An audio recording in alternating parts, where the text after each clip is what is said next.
इस कहानी की शुरुआत होती है एक मिनिएचर आर्ट की बने घर को दिखाने से। मिनिएचर आर्ट में नॉर्मल साइज की निस्बत बहुत ही छोटी चीजें बनाई जाती हैं। अब कैमरा उस छोटे से घर की तरफ जूम करता है और हम जान पाए कि जहाँ ये मिनिएचर घर पड़ा है उसमें एक फैमिली रहती है। इस फैमिली में जो बूढ़ी औरत है उसकी मौत हो गई है और अब ये फैमिली उनके फ्यूनरल यानी उन्हें दफन करने के लिए जा रही है। फैमिली में बूढ़ी औरत की बेटी थी जिसका नाम एनी है, उसका हस्बैंड और 2 बच्चे, एक लड़का और एक लड़की। अब एनी की बेटी शुरू से ही काफी अजीब थी, दिखने में अजीब होने के साथ साथ उल्टी सीधी हरकतें भी किया करती थी, जैसे सख्त सर्दी के मौसम में भी बाहर बने छोटे घर में सोना, अजीब कपड़े पहनना वगैरह। और तो और बच्ची होने के बावजूद उसका जिस्म बड़ी लोगों जैसा था, यानी कि वो नॉर्मल बिल्कुल भी नहीं थी। अब जब ये फैमिली एनी की मॉम के फ्यूनरल पर पहुंचे तो हैरत, वहाँ पर बहुत सारे अनजान लोग भी इस फ्यूनरल में शामिल होने के लिए आए थे। अब यहाँ जब एनी फ्यूनरल की स्पीच दे रही थी तो इस दौरान उसकी बेटी बड़ी अजीब आवाज निकालती है। एनी ने अपने गले में एक अजीब निशान वाला लॉकेट पहना हुआ था और बिल्कुल ऐसा ही लॉकेट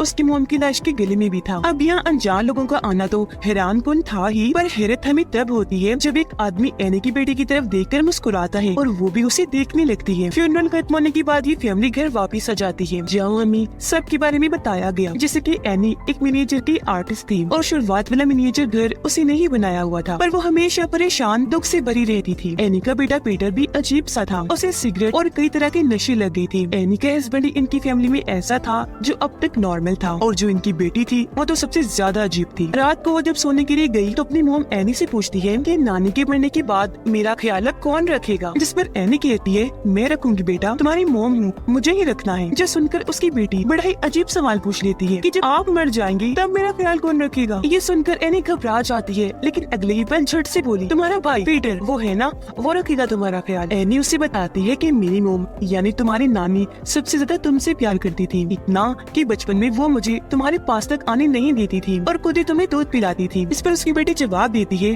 पर नानी को तो लड़का चाहिए था, पर मैं पैदा हो गई तो प्यार वो मुझे मजबूरी में ही करती थी। अपनी बेटी को सुलाने के बाद एनी अपनी मोम का सामान चेक करने लगती है, जिसमें से उसे एक नोट मिला। उसमें एनी की मोम उसे माफी मांगकर कह रही थी कि तुम सबकी कुर्बानी दी जाएगी जो बहुत ही कीमती होगी और इसके बदले में तुम्हें इनाम भी दिया जाएगा। उसकी मोम के ये कहने का मकसद एनी को एक मैसेज देने का था। अगले दिन एनी की बेटी जब क्लास में बैठी थी तो अचानक एक परिंदा खिड़की से आकर जोर से टकराया, जिससे उसकी मौत हो गई। इसी क्लास में एक कैंची पड़ी थी, जिसे ले जाकर एनी की बेटी उस मरे हुए परिंदे का गला काट देती है। अब उसका गला काटने के बाद एनी की बेटी उसका सर अपने पास ही जेब में रख लेती है और जब वो घर जा रही थी तो हम दूसरी साइड पर एक औरत को खड़ा हुआ देखते हैं जो लगातार एनी की बेटी को ही देखे जा रही थी। अब ये फैमिली एनी की मोम के कमरे को बंद करने का फैसला करते हैं, लेकिन उससे पहले हमें कमरा दिखाया गया जिसके अंदर बहुत सारे शैतानी रिचुअल यानी जादू के निशान बने हुए थे जो डीमन यानी शैतान और काले जादू की तरफ इशारा कर रहे थे। अब एनी के हस्बैंड के पास कॉल आई कि एनी की मोम की कब्र को खोदकर किसी ने उनकी लाश को बाहर निकाल लिया है। अब ये जानकर वो काफी परेशान हो गई, पर ये बात अपनी फैमिली से छुपा के रखती है क्योंकि वो अपनी वाइफ एनी को परेशान करना नहीं चाहती थी। अगले दिन एनी एक सेशन ग्रुप के पास पहुंचती है जहाँ पर बहुत सारे अनजान लोग आते हैं और एक दूसरे को अपने अपने दिल की बातें बताकर अपने दिल का बोझ हल्का करते हैं और ऐसे आपस में घुलते मिलते हैं, अच्छे दोस्त बन जाते हैं। और एनी यहाँ अक्सर आती रहती थी। यहाँ वो अपनी मम के बारे में बड़ी अजीबोगरीब बातें बताती है। वो बताने लगी कि मेरी मम थोड़ी पागल सी थी, वो मेरे भाई के अंदर किसी और को डालना चाहती थी, पर इस सब से परेशान होकर मेरे भाई ने अपनी जान ले ली। उसके बाद अचानक किसी वजह से मेरे डैड की भी मौत हो गई। इसके अलावा मेरी मम इतनी अजीब थी कि पता नहीं कैसे वो लोगों को अपने कंट्रोल में कर सकती थी। उनके पास एक अजीब सी ताकत थी जिसके जरिए वो मेल्स यानी आदमियों में कोई ऐसी चीज डालती थी जिससे वो मेरी मम के कंट्रोल में आ जाया करती थी। इसलिए जब मेरा बेटा पीटर पैदा हुआ तो उसे मैंने अपनी मम के पास जाने नहीं दिया, लेकिन फिर जब मेरी बेटी पैदा हुई तो क्योंकि वो लड़की थी तो उसे मैंने मेरी मम के पास जाने की इजाजत दे रखी थी। और शायद यही वजह है कि आज वो मेरी बेटी इतनी अजीब सी है, नॉर्मल नहीं लगती। अब एनी की बेटी जो अपने कमरे में थी तो अचानक उसके पास अजीब तेज रोशनी आई जो उसे एक मैदान की तरफ इशारा कर रही थी। और जब एनी की बेटी मैदान में गई तो वहाँ एक आदमी आग के बीच में बैठा हुआ था। उसे देखने से लग रहा था जैसे वो कोई शैतानी रिचुअल जादू कर रहा हो। उसकी बेटी बड़े गौर से उसे देख ही रही थी कि तभी यहाँ एनी आ गई जो खींचकर अपनी बेटी को अपने साथ अंदर ले जाती है।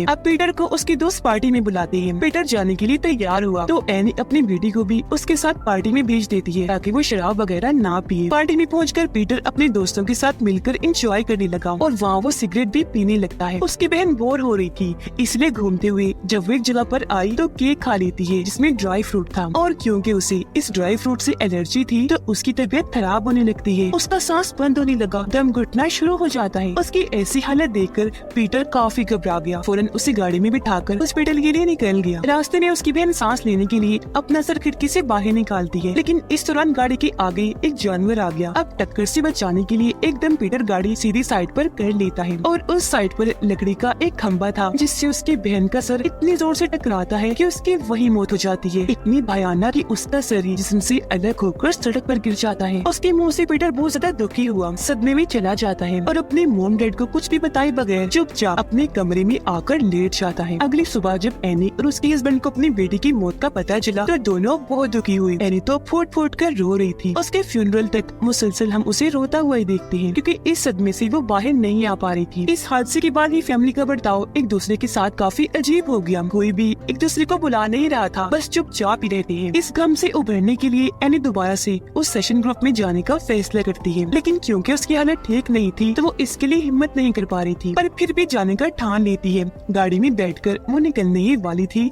कि तभी अचानक वहाँ एक औरत आ गई जो एनी को कहती है कि मैं आपकी पड़ोसन हूँ, आपके घर से कुछ ही दूरी पर रहती हूँ, मुझे आपकी बेटी की मौत का पता चला। ये छोटी ही उम्र में वो अचानक ही गुजर गई। बहुत अफसोस हुआ सुनकर, लेकिन मैं आपको एक बात बताऊँ, हाल ही में मेरे बेटे और पोते की पानी में डूबने की वजह से मौत हो गई है। मैं समझ सकती हूँ तुम्हारा दुख क्योंकि मैं भी इस सदमे से गुजरी हूँ, लेकिन इस गम से तुम्हें बाहर निकालने में मैं तुम्हारी मदद कर सकती हूँ। ये बोलकर वो एनी को अपने घर का एड्रेस देती है और वहाँ से चली जाती है। अब अगले दिन एनी उससे मिलने उसके घर पहुँच जाती है। वो दरवाजे पर एक कारपेट को देखती है जो उसे अजीब तो लगा लेकिन जाना पहचाना भी, जैसे अब से पहले उसने ये या इस जैसे कारपेट पहले देखा हो। पर इससे पहले वो ज्यादा कुछ सोच पाती वो औरत दरवाजा खोलकर एनी को अंदर बुला लेती है और ये दोनों बातें करने लगती है और इस तरह इनकी दोस्ती हो जाती है। बातों ही बातों में एनी बताती है कि काफी साल पहले से मुझे स्लीप वॉक है, यानी नींद में चलने की बीमारी। ऐसे एक दिन जब मैं स्लीप वॉक यानी नींद में चल रही थी तो मैं अपने बच्चों पर पेट्रोल डालकर उन्हें आग लगाने वाली थी, पर एन वक्त पर मुझे होश आई तो मैंने खुद को रोक लिया। उस दिन से ही मेरे और मेरे बेटे पीटर की ताल्लुक अच्छे नहीं है क्योंकि उसे लगता है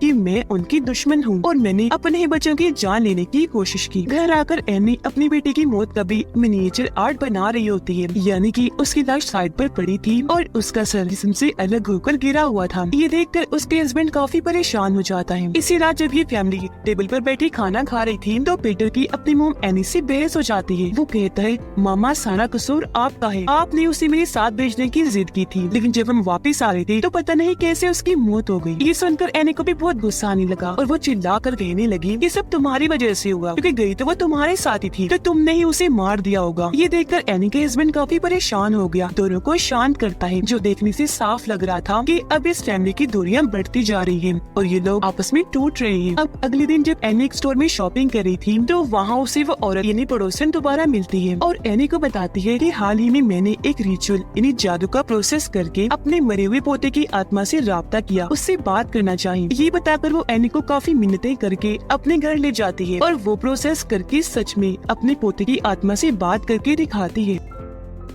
अब ये प्रोसेस एनी को जरा पसंद नहीं आया क्योंकि इससे वो डिस्टर्ब हो रही थी, पर वो औरत बहुत चालाक थी। एनी को सलाह देती है कि ऐसा करो, तुम भी अपनी बेटी की आत्मा से बात करने की कोशिश करो, उसे बुलाओ यहाँ, तुम्हें ज्यादा कुछ नहीं करना पड़ेगा, बस उसकी एक चीज लो, कुछ मंत्र पढ़ो और बस तुम्हारा आत्मा से राब्ता बन जाएगा। इसी रात एनी स्लीप वॉक करते हुए पीटर के कमरे में जा पहुँची, जहाँ उसे पीटर के चेहरे पर बहुत सारी बारीक चींटियां दिखती है जो उसकी आंखों, मुँह और नाक में घुस रही थी। यह पता चला कि एनी सच में स्लीप वॉक नहीं कर रही, बल्कि ये सब वो सपना देख रही थी और सपने में ही वो स्लीप वॉक करके यहाँ आई थी। अब इस सपने में पीटर अपनी मोम से पूछता है कि आपको मुझसे क्या मसला है, क्यों हर वक्त आप मेरे पीछे पड़ी रहती हैं? जिस पर एनी जवाब देती है कि तुम मुझे कभी चाहिए ही नहीं थी, मैं तुम्हें पैदा ही करना नहीं चाह रही थी, वो तो मेरी मोम ने मिन्नतें करके तुम्हें पैदा करवाया क्योंकि उन्हें एक लड़का चाहिए था। यहाँ तक कि मैंने तुम्हें खत्म भी करना चाहा, पर पता नहीं कैसे तुम बच गई। ये जानकर पीटर बहुत टूट गया, लेकिन अगले ही पल एनी भी अपनी नींद से जाग जाती है और उससे भी पता चल गया कि ये बस एक सपना है। वो फौरन अपने हस्बैंड और बेटे के पास जाकर उन्हें इस रिचुअल प्रोसेस के बारे में बताकर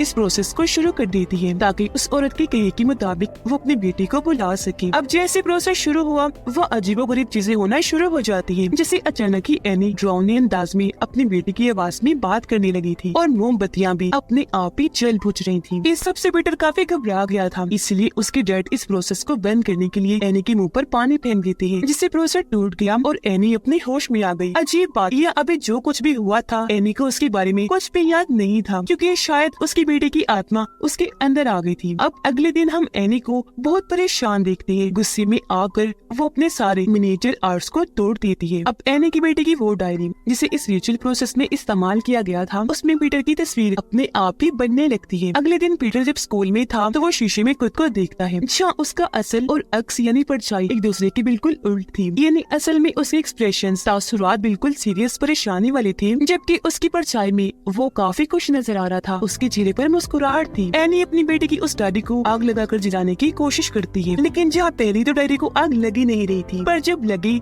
तो एनी को भी आग लग रही थी, जिस वजह से उसे डायरी की आग बुझानी पड़ती है। अब एनी इन सारी चीजों से बड़ी कंफ्यूज हो गई थी। उसके दिमाग में कई सारे सवाल थे जिनका जवाब पाने के लिए वो पड़ोसन के घर जाती है, जहाँ उसे पड़ोसन तो नहीं मिलती, लेकिन काले जादू का सामान पड़ा हुआ था और वहाँ पीटर की तस्वीर भी रखी हुई थी और ये रिचुअल काला जादू उसकी तस्वीर पर ही किया जा रहा था। अब जब वो दोबारा से दरवाजे वाली कालीन पर गौर करती है तो उसे याद आता है कि बिल्कुल इस तरह की कालीन तो मेरी मोम के पास भी थी। वो जल्दी से भागकर अपने घर आई और अपनी मोम का सामान चेक करने लगती है, जहाँ उसे बिल्कुल वैसे कालीन मिलता है और इसी डिजाइन में कई सारे और कालीन भी, और ये भी किसी जादू के निशानों की तरफ इशारा कर रही थी। उसे शक हुआ, इसलिए वो तस्वीरों वाले एल्बम को देखती है जिसमें उसे अपनी मोम के साथ ये पड़ोसन औरत दिखती है। और यहाँ ये बात साफ हो गई कि औरत शुरू से ही एनी की मोम के इशारों पर काम करती थी और अब उसकी मोम के गुजर जाने के बाद वो बड़ी चालाकी से एनी को फंसा कर उसे रिचुअल करवा रही थी अपने किसी मकसद को पाने के लिए। अपनी मोम के सामान में एनी को एक ऐसी किताब भी मिलती है जिसमें आत्माओं, भूतों, डीमंस, शैतानों, काले जादू के बारे में लिखा गया था। उसे पढ़कर एनी को पता चल जाता है कि असल में ये सब कुछ क्यों किया जा रहा था, यानी वो रिचुअल क्यों करवा रही थी। तो दरअसल ये सब कुछ हल्के डीमन पेमोन के लिए किया जा रहा था। ये सब करके वो पेमोन को इंसानी जिस्म दिलवाना चाह रही थी जो किसी भी आदमी का हो सकता है। अब एनी की मोम ऐसा इसलिए कर रही थी क्योंकि वो एक शैतानी ग्रुप का हिस्सा थी जो सब डीमन पेमोन की पूजा करती थी। उसे ही अपना गॉड समझती थी क्योंकि डीमन पेमोन बहुत ही ताकतवर है। वो हेल यानी जहन्नुम का एक किंग है जो वहाँ के 8 राजाओं में से एक है। इसे इस तरह का गॉड भी कहा जाता है जो लोगों को परेशान करता है, उनके साथ शरारतें करता है और वो उसे जिसमें जाना पसंद करता है जो सबसे ज्यादा कमजोर हो। उसे किसी इंसान के अंदर भेजने और फिर बाहर निकालने के लिए कुछ रिचुअल वगैरह करनी होती है। जब भी वो लोग इतने अरसे से ये काम करते आ रही थी। एनी की मोम ने डीमन पेमोन को सबसे पहले अपने बेटे एनी की बाई में डालने की कोशिश की थी। इस सब के दौरान उसे बहुत तकलीफ दी गई, उस पर जुल्म किए गए। वो जानता था कि मेरे साथ क्या होने वाला है, तो तंग आकर उसने अपनी जान ले ली और वो तो मर गया था। इसलिए एनी की मोम कोई और जिस्म ढूंढने लगी जिसके अंदर डीमन पेमोन को डाला जा सके, लेकिन क्योंकि उनकी हरकतों से एनी को उन पर शक हो गया था, इसलिए वो अपने बेटे पीटर को उनके पास जाने नहीं देती थी। इसलिए पीटर में वो डाल नहीं पा रही थी। अब हालांकि पेमोन एक मेल डीमन है और जिस्म भी उसे मेल का ही चाहिए था, पर कोई ना होने पर एनी की मोम ने उसे एनी की बेटी के अंदर ही डाल दिया। यही वजह है कि वो इतनी अजीब थी और अपनी मोम को कह रही थी कि नानी को लड़का चाहिए था क्योंकि उसके जिस्म में ही डाला जाना था। तब उन्होंने असल टारगेट बनाया एनी के बेटे पीटर को, इसलिए मरने से पहले ही उन्होंने एक जबरदस्त प्लान बनाया जिसमें आज तक उनकी दोस्त यानी वो पड़ोसन औरत उनका साथ दे रही थी। वो पड़ोसन औरत जानबूझकर एनी से दोस्ती करना चाह रही थी क्योंकि उनके कल्ट का जो प्लान था उसे कैसे भी करके इन्हें पूरा करना था, यानी पेमोन की आत्मा को पीटर के अंदर डालकर। ये सारी बातें जानने के बाद एनी अपने घर की एटिक यानी ऊपर वाला छोटा कमरा चेक करती है, जहाँ उसे अपनी मोम की लाश दिखती है जो गल सड़ रही थी और तो उसका सर भी नहीं था। अब जैसे कि हमें पता चला था कि यानी कि मोम की लाश को उनकी कब्र से चोरी कर लिया गया था, तो यहाँ इस बात का खुलासा हुआ कि लाश को असल में उनके कल्ट के लोगों ने ही निकाला था। फिर बाद में उनका सर काटने के बाद यहाँ एटिक में रख दिया क्योंकि सर काटना भी उनके रिचुअल का हिस्सा है। अब तभी अचानक छत पर खून से से डीमन पेमोन का निशान बन जाता है। इसी के साथ हम इस घर में बाकी जगहों पर भी डीमन के निशान को देखते हैं, जैसे कि लॉकेट पर, बेड पर और उस कारपेट पर। अगले दिन पीटर जब क्लास में बैठा था तो उसे भी अजीब तरह की आवाज सुनाई दी गई, जिसके साथ ही उसका जिस्म अकड़ गया। उसे पता नहीं क्या हुआ और वो अपना सर जोर से टेबल पर देकर मारता है, जिससे उसकी नाक जख्मी हो गई, उसका खून निकलने लगा। फिर वो ये सब करने के बाद अजीब तरह से बौखला गया, इतना डर गया कि नीचे गिर जाता है। बेहद घबराया हुआ था। उसकी ऐसी हालत देखकर क्लास के बाकी बच्चे भी बहुत डर जाते हैं। फिर उसके डैड स्कूल आकर पीटर को वापस घर ले आते हैं। उसकी नाक को जख्मी देखकर एनी को भी बहुत बुरा लगता है। एनी अपने हस्बैंड को अपनी मोम, कल्ट और डीमन पेमोन से जुड़ी सारी बातें बता देती है, पर उसे इन बातों पर यकीन नहीं आता। वो सोचता है कि जरूर इसका ज़हनी तवाज़ुन खराब हो गया है, ये पागल हो रही है जब ये ऐसी बातें कर रही है। अब एनी अपने हस्बैंड को बार बार मनाने की कोशिश करती है कि प्लीज हमारी बेटी की डायरी जला देती है, क्योंकि उस डीमन से जुड़े होने का वही एक जरिया है, तो उसके जलते ही सब ठीक हो जाएगा। पर उसका हस्बैंड इसके लिए मना कर देता है, क्योंकि जाहिर है ऐसा करने से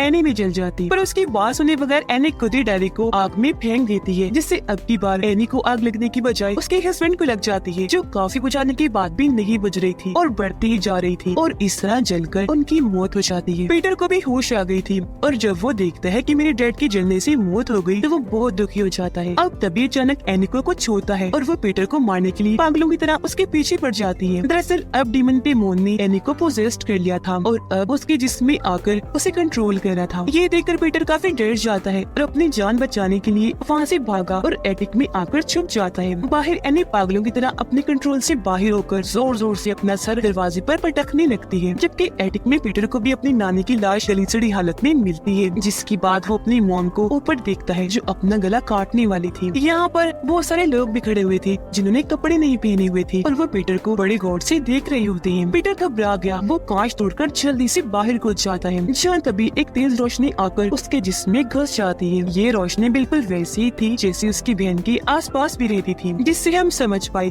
कि आखिरकार डीमन पेमोन ने पीटर के जिस्म पर अपना कब्जा कर ही लिया और वो इसके अंदर घुस ही आया है। इसके बाद पीटर उठा और अपनी मोम को बड़ी अजीब हालत में देखता है, यानी एनी हवा में उड़कर बाहर बने छोटे घर की तरफ जा रही थी। वो भी उस घर में आ जाता है जहाँ पर बहुत सारे लोग थे जो डीमन पेमोन की पूजा करती थी। वो सब पीटर के सामने झुक जाते हैं, क्योंकि अब उसके अंदर शैतान पेमोन जो आ गया था और वो अब उसे अपना गॉड समझ रही थी। तभी यहाँ वो पड़ोसन औरत आई जो बहुत खुश थी, क्योंकि सालों से वो जो प्लान करके बैठे थे आज वो पूरा हो गया था। इन्हें डीमन पेमोन को जिस मिल चुका था वो भी पीटर का, जिसका वो चाहती थी। वो पीटर को एक ताज पहनाती है और उसे डीमन पेमोन कहकर बुलाने लगती है। ऐसा होते ही सारे लोग भी पेमोन पेमोन के नारे लगाने लगते हैं, क्योंकि सालों से वो जिनकी पूजा कर रही थी आज वो उनके सामने था। पीटर के अंदर सारा ही कल्ट अपनी इस कामयाबी पर खुशी से झूम उठता है और इसी के साथ ये फिल्म इधर ही खत्म हो जाती है।